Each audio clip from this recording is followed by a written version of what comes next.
What's going on, everybody? Welcome to episode 6 of Life Lessons with Juvy. As always, I'm your host, JuvyThaKid, coming from 705 Barrie area.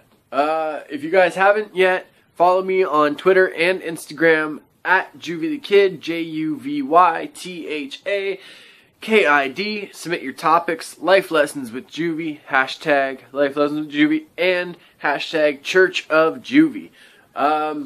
Next live episode is Sunday, March 22nd, 12:45 p.m. Eastern Time, so like around lunchtime or whatever.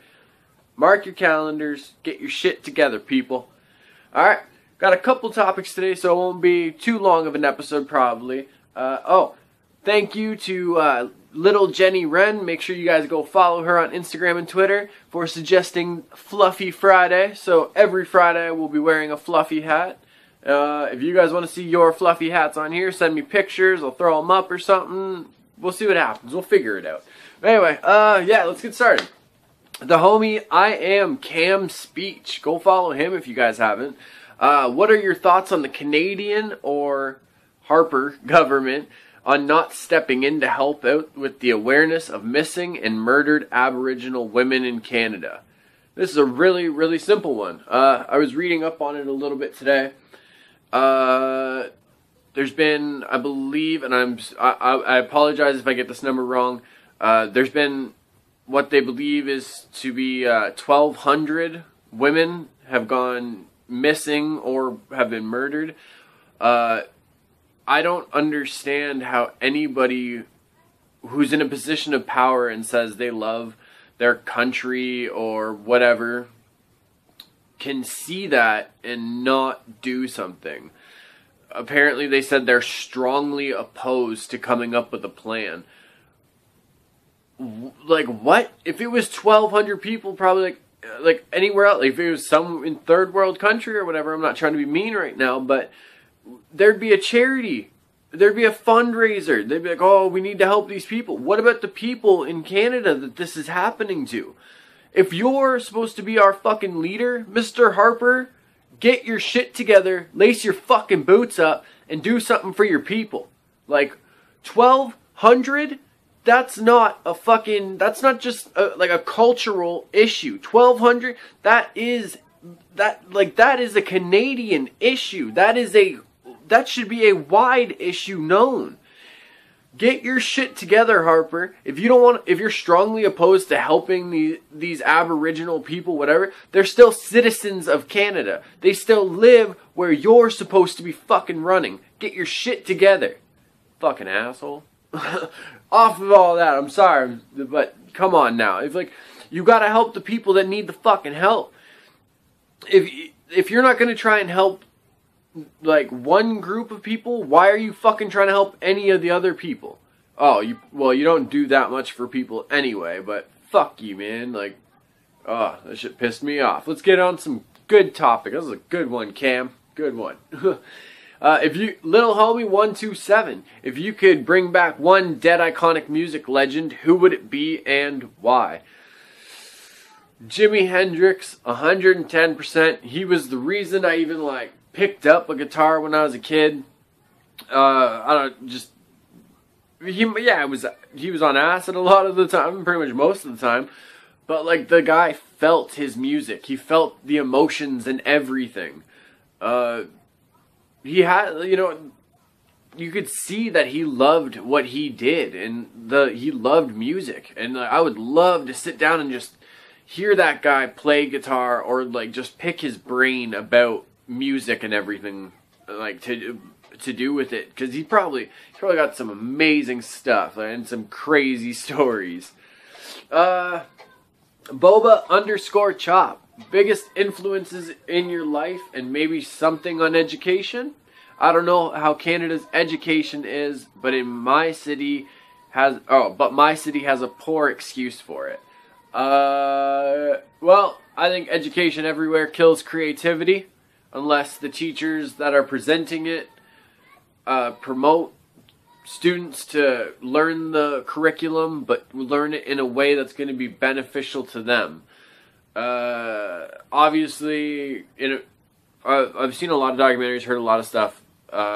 I think Michigan has like a 40-something% illiteracy rate, or one of the states does.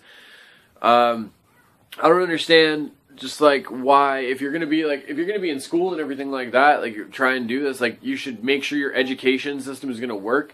Excuse me. You have plans in order, even if they are unorthodox, to help these students learn the way that they need to learn. If they learn better, maybe doing like rap or whatever, as long as they can do it and have all the information in it and be it well articulated to the best of their ability, then fuck, you should just let them do it. And I think Texas, I don't know if they still do this, but I remember learning about Texas is the only state that makes their students do a year of Texas history. I used to spend some time in the States. I've met some people from Texas. Egos are pretty big. Nothing against them, you know what I mean? But I don't know. It's kind of conceited though. Growing up in, like, I grew up in Canada mostly, you know. Ontario, a lot of places in Canada and a lot of places in the States don't actually differ like any. Might be the people and like certain influences, but the environment, the weather, everything else is the exact fucking same. I don't know. Fuck. Education system is kind of shitty either way, because to be honest, a lot of the time the materials or textbooks are pretty dated. I feel maybe Canada maybe has, or at least where I live, like in Ontario or Barrie, Ontario, we have more options, like alternative schools and stuff that help you learn the curriculum and everything in more of a way that'll help you. But in high school and shit, yeah, it's very cut and dry. It's just like, here's the textbook, here's the questions you got to answer, go to it. And it's kind of the same with the colleges and shit, really. Like it depends on the teachers. If they're a creative teacher and they're willing to step outside the box, then like you'll have a good time. But yeah, I don't know. If you're trying to teach all this outdated shit and like you're not even really like trying to engage the students on like a real life thing, like don't be a fucking teacher, man. Straight up. Biggest influences in your life. I'll answer that one too. I said it before. Teacher Stacy LePage, love that lady to death. Charles Salvador, formerly known as Charlie Bronson. Tim Hortons is a pretty big thing in my life. I know a lot of the American viewers, you guys have Dunkin' Donuts or Red Robin. We have Tim Hortons, and it's always fresh at Tim Hortons. These aren't the regular cups. This is roll up the rim. It's like a Dunkin' Donuts and shit probably does it, but you roll up the rim and you can be like, oh, you got a donut or a coffee. That's all I've ever won. So, yeah. Little fun random Canadian fact for you there. Oops, wrong way. Little homie 127 with another one. What is your view on juggalos? It all depends who you are. I've met some really awesome people who considered themselves juggalos and listened to the music and everything, and they were really great people, really cool, really genuine, just like to have fun, kick it, and just like relax or whatever. I've also met some really fucking weird ones, and ones that like tried to portray that they were crazy and would like chop up a pet and shit. And so I don't know. Juggalos are awesome. Like the just chill out regular people, they're awesome. Like, and they ride for their artists. If they like your music, they fuck with you heavy. Gotta get some Juggalo viewers for this show. Whoop whoop. But out of that whole family, my favorite like artists or whatever, because I grew up, I used to listen to ICP, Twisted. I know it's just them still, but like Dark Lotus, it's a collection of the artists there. ABK, he's actually one of my favorite artists for sure. Anybody Killer, in case you're not for sure. Blaze You Dead Homie was pretty dope. Boondocks, actually. I really like Boondocks, and I fuck with them still because like he's different. He never tried to kind of do the whole gangster type thing. He's like, no, I'm from the backwoods and I'm gonna run with that. What was the one track? Seven.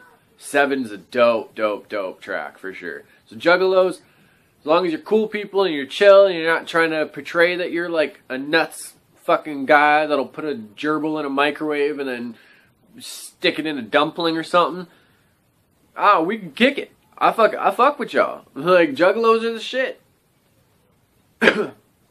Whoop whoop. Little Jenny Wren, yeah. It's International Happiness Day. Oh, everybody, please celebrate International Happiness Day. Grab yourself a coffee, go hug somebody, have a smile. If you have nothing else to do some theta wave therapy. Look into that. I swear by it. I love the stuff. Theta wave therapy. It's good stuff. Anyway, so what gives you the warm and fuzzies and feels? Oh, what hits my feel spots? Well,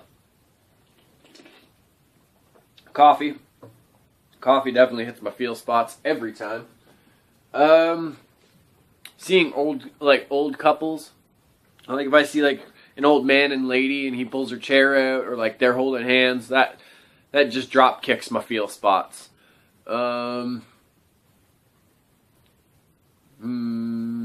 Puppies. I like puppies. I have a cat. I'm not much of a cat person, but I have a cat.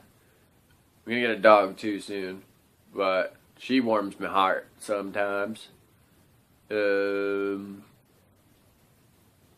all I can think about right now. Oh, classic boxing fights. Grew up on boxing. I love it. I don't care what people like kind of think about it or whatever, but no, if there's been like a boxing fight I haven't seen in a really long time, I'm just like, oh damn, I remember that.